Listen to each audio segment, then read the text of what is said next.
गणेश जी महाराज धनुष के भार को कम कर दीजिए। ये माता जानकी जी ने वंदना की गणेश जी की। अच्छा, माता जानकी जी ने गणेश जी को काम दिया कि धनुष के भार को हल्का करो, तो क्या गणेश जी हल्का करते हैं? हाँ बिल्कुल, गणेश जी के पास यही कला है, वो विघ्न तो मिटाते ही हैं, स्वयं भी बड़े वजन हो करके समय देखकर हल्के बन जाते हैं। और क्या गजब की शिक्षा है गणेश जी से, मौका मिलने पर वजनदार लोगों को भी हल्का हो जाना चाहिए।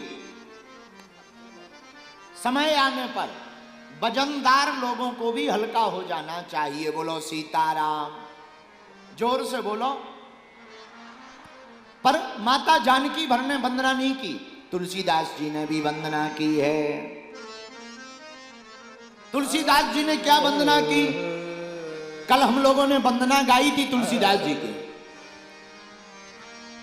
गाइए गणपति जगवंदन, गाइए गणपति जगवंदन, गाइए गणपति जगवंदन,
गणेश जी की वंदना माता जानकी जी ने भी की और तुलसीदास जी ने।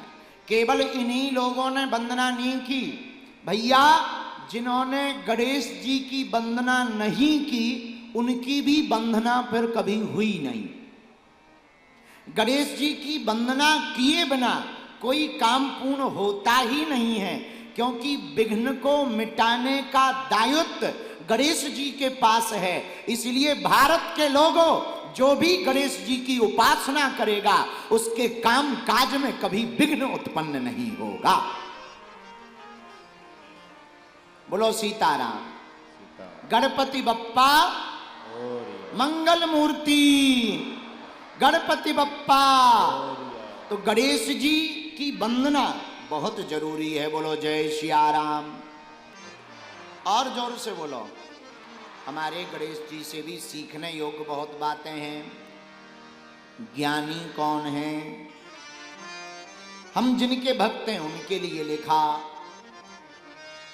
जय हनुमान ज्ञान गुण सागर, जय हनुमान गाइए ज्ञान गुण सागर, जय कपीस तिहुँ लोके उजागर, जय कपीस तिहुँ लोके उजागर, जय हनुमान ज्ञान गुण सागर, जय हनुमान ज्ञान गुण सागर।